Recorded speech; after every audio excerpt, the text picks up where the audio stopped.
Morning, people. In theory, this should be the last one that I'm recording and putting up onto YouTube. From here on out, for the last 3 weeks, we are focusing on actually getting the coursework done, and then a couple of live lessons to kind of cover your wider reading and take you into the kind of the summer work, essentially.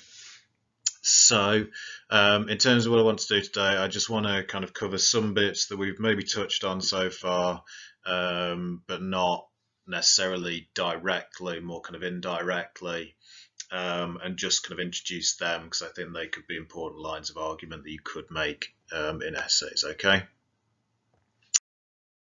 So that includes kind of 3 main things. I want to look at depictions of masculinity. We looked at kind of Brodie, whether it can be viewed as a kind of an empowering feminist text, whether it kind of, gives her an empowering role or not. But the flip side to that is that you can look at the way that masculinity is developed and depicted, and you can compare that into the kind of ideas of masculinity in the history boys. We've talked again with Brodie in relation to kind of her fascism and things like this, that kind of us versus them mentality, but we just want to develop a little bit further around those educational conflicts within the text. And then we talked already around the kind of whether the adults in the text are depicted as kind of sexually repressed or as kind of whether they're kind of empowered. And what I want to do is just quickly bring in a bit around the kind of more planned aspect of the kind of grooming here, to kind of introduce that in relation to kind of the dangers as well as linked into kind of the gender and the sexuality, okay? And then at the end, I'll just kind of, again, a couple of quick bits in relation to kind of planning in terms of the next stages for your essays. And then what will happen probably over the next couple of weeks is you start writing the essays, we make contact with you, just talk to you kind of one-on-one just to make sure you know what you're doing with those, alongside just kind of 1 session a week in relation to that kind of wider reading, okay? So first off is our kind of depictions of masculinity. A couple of quick questions just to kind of consider before you start looking at the evidence. Think in terms of both of our male figures, Gordon Lowther, Teddy Lloyd. Which do you think follows more stereotypical depictions around masculinity? Which goes against it? How? What is it that kind of draws you kind of towards one side or towards the other? And yeah, so how exactly that is kind of depicted in, sorry, I just had to reread my own kind of question there, because both of them in certain ways do follow the typical masculinity, even if you do have a kind of disparity between the two. But there are also ways in which Spark kind of compromises the masculinity of both of these characters. So think about what kind of evidence you would draw through in order to kind of look at that, okay? So that's what I want you to just kind of quickly think about to start with. So pause it here, just kind of decide in your own mind and take it further. Okay, so in terms of this, from my perspective, I would see kind of Teddy Lloyd as the more kind of typical figure of masculinity as opposed to Gordon Lowther. And I think kind of Spark creates separation between the two. They're in certain ways, they're kind of the foil of one another in terms of their kind of characterization. In terms of the kind of typical traits of masculinity, well, both of them are kind of competitive. They're kind of pursuing Brodie. So you do get that kind of aspect, and you get more of that kind of typical dominating masculinity within Teddy Lloyd. He's a kind of controlling figure. There's kind of violence associated with him as well. With Gordon Lowther, he's more typically kind of the compromised one by Spark, so he's far more kind of passive, he's far less controlled, or in control even. as opposed to Teddy Lloyd. But there are ways in which both of them are depicted as kind of totally dependent on Brodie in certain fashions. So there is that kind of compromise to them. So what I want you to do, I've just stuck together some evidence to go with it. Just kind of work through it. Which bits would you kind of pick out? How and why would you kind of talk around them in relation to kind of masculinity, where it's following the conventions, where it's going against them? How would you kind of talk around it? So that's on the sheet that's with the email. Start on that. Okay, so let's have a look at some of these. Again, just think about where you're kind of linking them into, and how these could appear in your kind of questions. So, as our first one, he twitched her ringlets and looked at Miss Brodie like a child, showing off its tricks, and almost as if testing Miss Brodie to see if she were willing to conspire in his un-Edinburgh conduct. Now, you've got the kind of weird sexual perversion as he's kind of flirting through this young girl with Brodie, and there's something kind of disturbing around that you could potentially talk about. It's Gordon Lowther. I think the primary thing here is just simply that simile and how it kind of implies this kind of puppyish desire for Brodie, this dependence on Brodie, and it kind of, it makes him seem kind of weak almost here, in this kind of pursuit of him, her even. Now you then get the next one, and it's the kind of starts to introduce the contrast between the two male figures. Now, pardon me, Mr. Lowther is depicted as physically kind of inferior to Teddy Lloyd, essentially.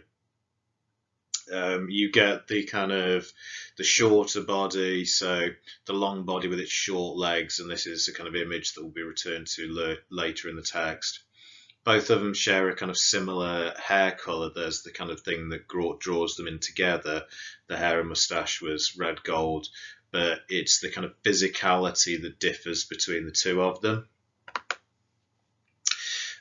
You get various bits that kind of suggest the kind of the more masculine aspect.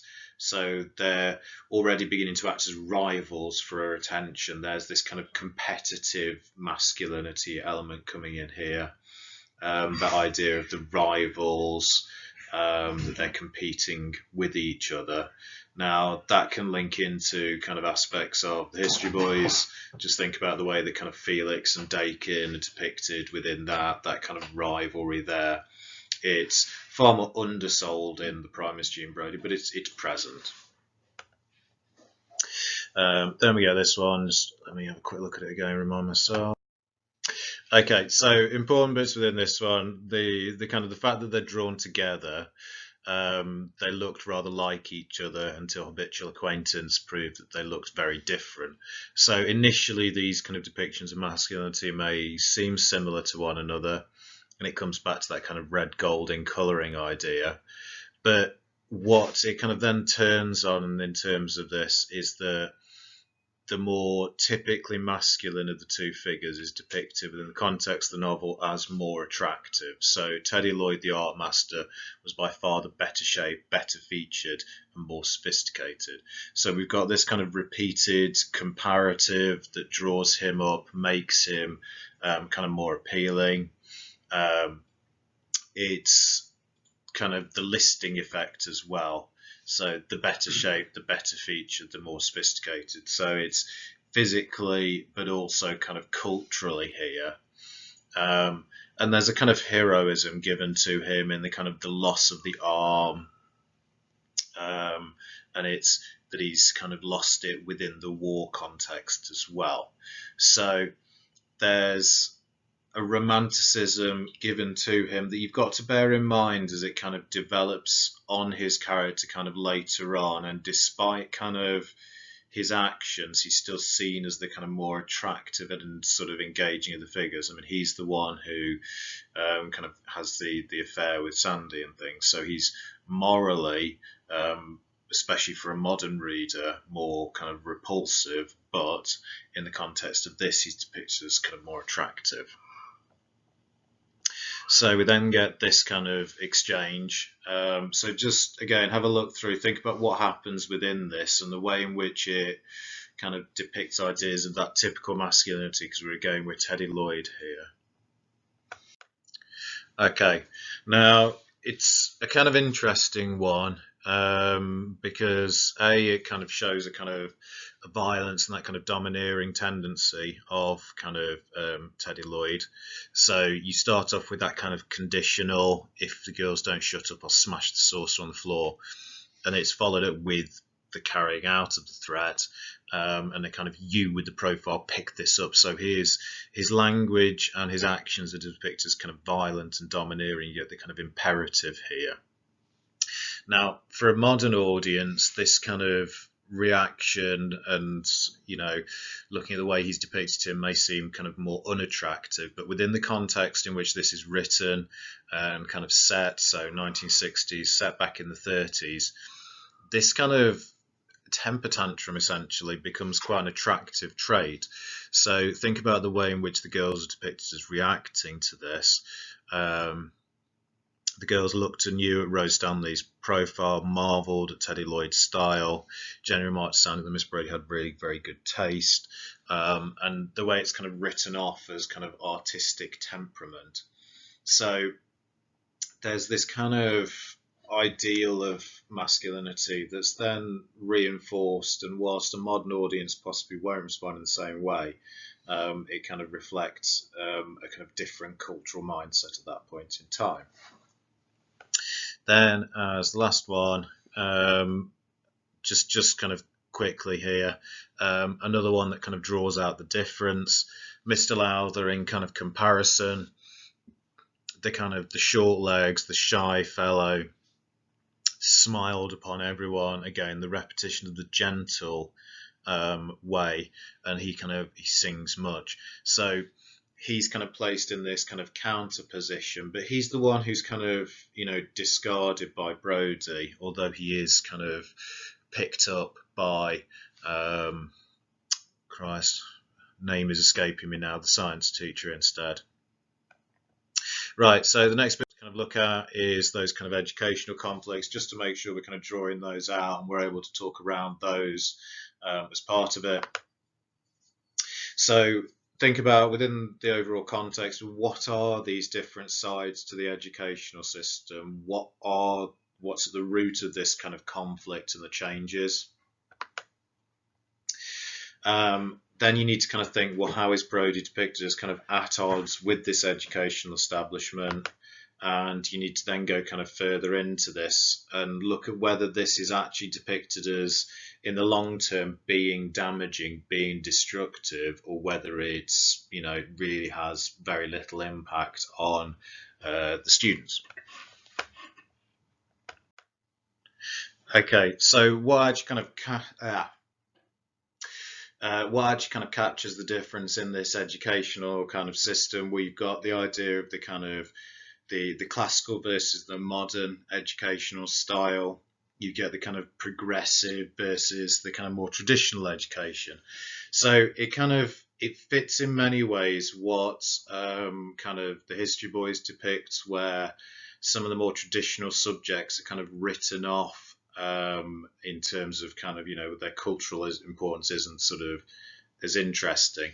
So you get that same thing. So even over this kind of very long time period, there's that same kind of implication. Now, it's given a kind of whole new kind of aspect here, as it's kind of depicted within the world of kind of women's education, where you get this kind of conflict around, well, should women be educated simply in kind of culture so that they can kind of talk to men and kind of cultivate their own kind of outward appearance, or should they be educated in those kind of newer, or not newer fields, but those more kind of practical fields, even the kind of the science, the maths, areas like that, and the kind of more modern languages as opposed to the kind of classical languages, so that they're actually more employable and open in the outside world. And there's that kind of conflict that's central within the education system here.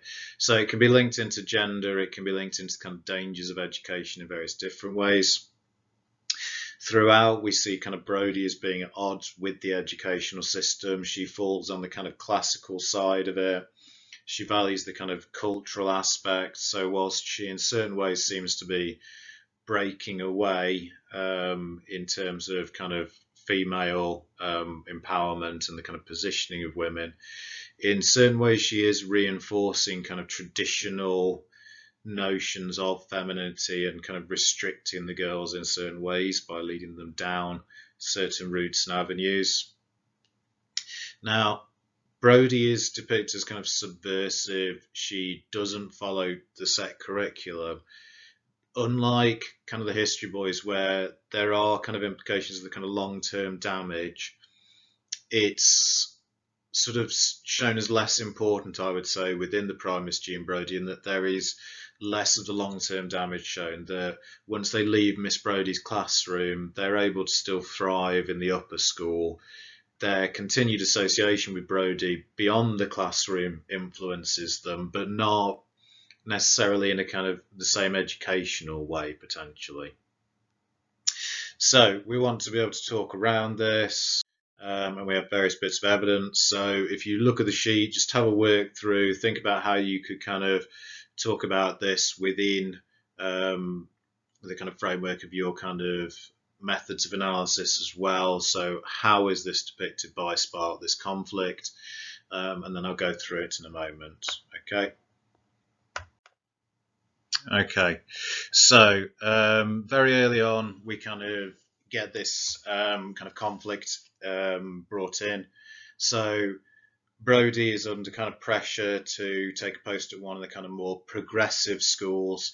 However, we get the kind of the language that implies kind of disdain for these kind of more progressive schools. She refers to them as a kind of crank school. So rather than a progressive school, a crank school. You get the kind of metaphor here that education itself is kind of factory-esque, that there's a kind of industrial nature to it. But she sees herself as something kind of different within it, that she's the leaven in the lump, that she is kind of the kind of changing thing within it. So she is kind of marked as different, she's established as different. Having said that, she kind of rejects this kind of difference. She doesn't approve of the kind of the progressive schools as the implication here. Now, again, Brodie's methods, the way in which she's teaching is kind of called into question. So you get bits of dialogue, such as here from Sandy. She's not supposed to give us freedom. She's supposed to give us lessons. But the science class is supposed to be free. It's allowed. So you get the kind of contrast in different kind of educational fields. You also get that kind of implication around Brodie, around the way in which she's kind of teaching, that there's a kind of failure there and there's a kind of danger in this. Is again, think in terms of similarity. It's like Hector in many ways, where the relevance and his style of teaching is kind of called into question. Again, it kind of comes through as we kind of go through this conflict with Mrs. Mackey. I'm summoned to the headmistress at the morning break on Monday. I have no doubt Miss Mackey wishes to call into question my methods of instruction. So Brodie is seen as kind of a maverick, as something different. And there's a kind of inevitability to this conflict. It has happened before, it will happen again. So you get the parallelism between the two kind of sentences here that suggest this kind of inevitability, that this conflict is going to kind of continually kind of happen. Oh, I've got two up, never mind. Let me just remind myself what they are. Okay, now one thing that's kind of important here within this next one is that you've got to remember that the reason that Brodie is finally dismissed is not necessarily to do with a failure in the quality of education that she actually gives the students is to do with her kind of the political elements that go in with it alongside. So here, she cannot be condemned unless it can be proved that any part improper or subversive, and so long as the girls are in the least equipped for the end of term examination. Now, Brodie doesn't seem to be equipping them wonderfully well, and there's indeed a kind of undermining of these examinations as a whole. I trust you will try hard and scrape through. So the expectations are not set high in terms of these examinations. Their importance is diminished by Brodie, yet she doesn't fail to give them the equipment they need to go through. And it's kind of noted later on in the novel that the students are actually some of the brightest in school, with the exception of Mary McGregor. Again, you get various other bits that kind of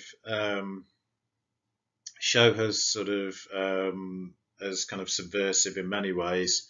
She turns the blackboard and rubbed out with the dust of the long division sum she always kept on the blackboard in case of intrusions. So you could talk about that kind of conflict here, the idea of outsiders as intruders. But here there's a kind of almost a comic aspect to it. This kind of subversive nature is more amusing than it is necessarily evoking a sense of kind of damage or necessarily a sense of danger here. As we go through.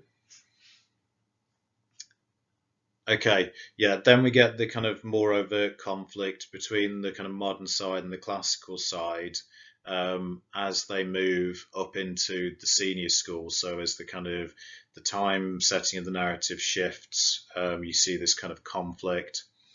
The classical education is depicted as the more kind of academic, the more difficult. Not everyone is capable of classical education. Miss Brodie is kind of in contempt of the modern side, so it kind of explores the kind of difference here. And there's a kind of subversive element. There's a kind of, I don't know if we go as far as call it a paradox here.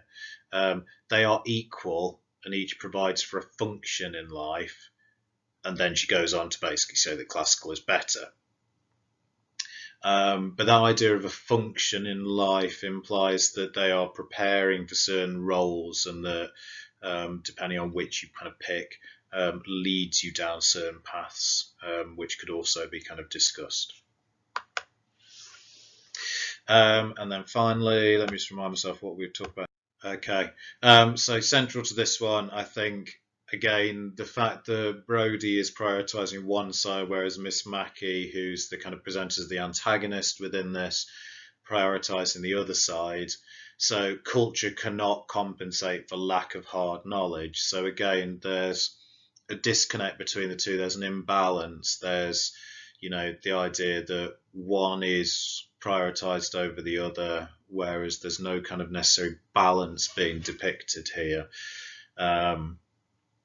And that Brodie is kind of skewing them. Your loyalty is due to the school rather than to any one individual. So it's, again, it develops on this conflict. There is the potential to damage the students, to lock them into certain pathways, to kind of, there's failures to prepare them in certain ways for certain kind of key events and milestones in their educational kind of long-term pathway. However, as the novel progresses, arguably it's not this that's really the most important, and there's no real kind of long-term consequence given to Brodie's methods of teaching themselves. It's more her kind of wider personality and that kind of the way she's depicted as drawing them in that's the damaging aspect. So then we get our kind of last bit. So there's the grooming and the sexual manipulation. We've talked about the repression. Arguably, Spark is kind of linking the grooming and the sexual manipulation to that repression. So it's very much like Hector, where those kind of very much immoral acts are linked to that kind of sort of repression of themselves. Going back to kind of, we've talked about this as a word before, but just think about kind of vicarious. What does that mean? How could you apply it into what's being depicted within the text?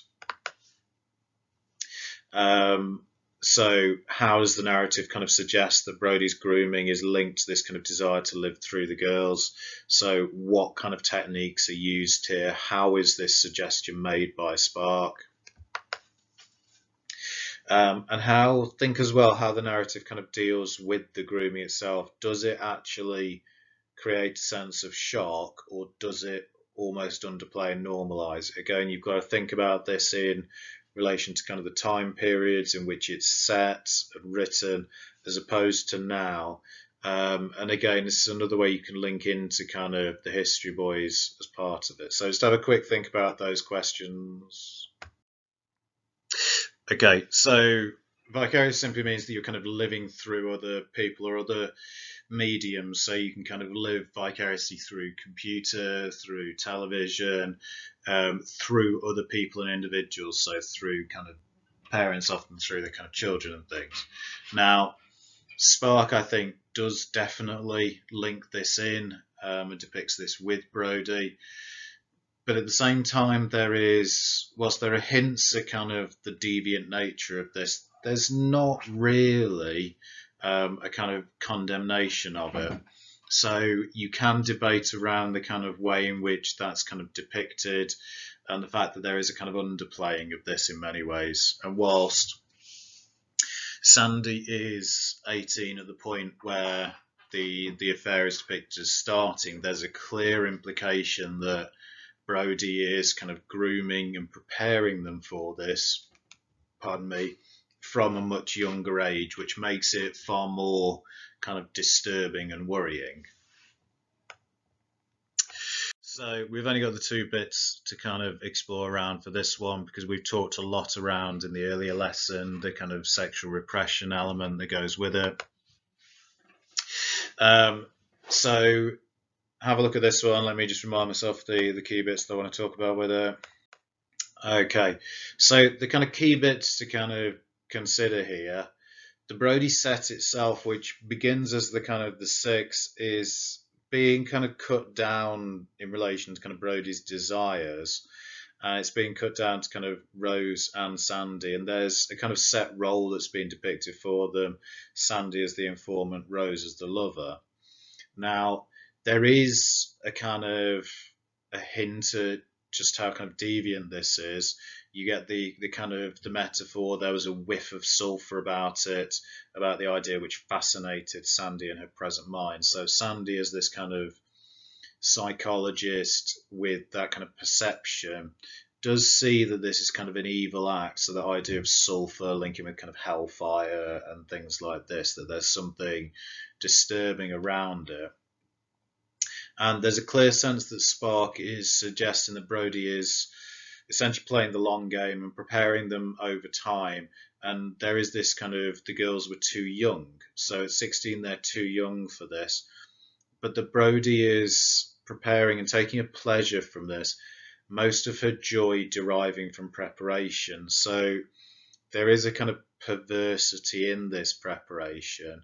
And that even at 16, you can see her kind of planting the seed. So this is a kind of form of grooming, looking at the kind of the long term here. So then there's the kind of second one. So let me just remind myself in terms of this one. Okay, so just to pull kind of a few bits out from this one. Again, it's important that the narrative voice kind of focuses in on Sandy, it uses her and goes into her mind more than others. So we've got her as this kind of, she's going to go on to write this psychological treatise, so she's interested in the minds of people. And there's the perception of Sandy here. So where Sandy is depicted as not necessarily recognizing the reality of this sooner, it was unreal talk and game planning. Suddenly the reality of this becomes more present, and perceived that the woman was obsessed with the need for Rose to sleep with the man that she herself was in love with. So Brodie here is depicted as obsessive, as kind of, totally focused on this. And there's again something of the grooming that goes with this. There's, a switch and a change in Sandy's mindset being depicted as she realizes that this is kind of potentially the plan all along, that it was never simply game playing and unreal thoughts, that this is true reality kind of going with this. And it changes her perception of Brodie, and as it goes into the kind of the affair itself. Now, again, you could build on this. I'm not going to go into masses more evidence at this stage, but you could think about whether that affair is actually kind of damaging to Sandy or not. You can make the case that in some ways it is, in some ways it isn't. So whilst it's clearly grooming, whether it's damaging, whether it's abuse can be kind of called into question. And there's no huge kind of condemnation of Brodie that kind of goes on. Again, it's not the thing that she is eventually defeated for. It's her links with kind of fascism that lead to her kind of being struck off. It's nothing to do with the kind of the grooming and her own sort of sexual indiscretions. So again, it kind of writes that off. So there's essentially other things that you can talk about. You can link these into other ideas. It's going to kind of come down to you to start thinking about your arguments and things at this stage. So just a quick reminder before we're done for today on this. There's going to be the kind of teams lesson later in the week where we focus on kind of lines of argument, starting to think about kind of structuring this as an essay, making our kind of essay points. So you want to be kind of narrowing down to which question you are going to do at this stage and begin kind of planning your points. You want to be choosing evidence from your text, and you want to be thinking how you're going to make this analytical, how you're going to get terminology in alongside. So how you're going to discuss the kind of dramatic techniques, the narrative voice in Brodie, the different bits of imagery, the ways in which kind of conflicts and things are developed between characters. You need to remember that, again, this is the most the only essay even where all of the assessment objectives come into this. So think about how kind of contextual detail fits in, either within the kind of influence on the writing itself, but also how perceptions of the text have changed over time as well, as part of it. And you're going to need to find other articles and responses to the text that you're going to be able to work in alongside. So we've looked at a couple of them. There are more that you can go away and find and bring in as well. Okay, there we go.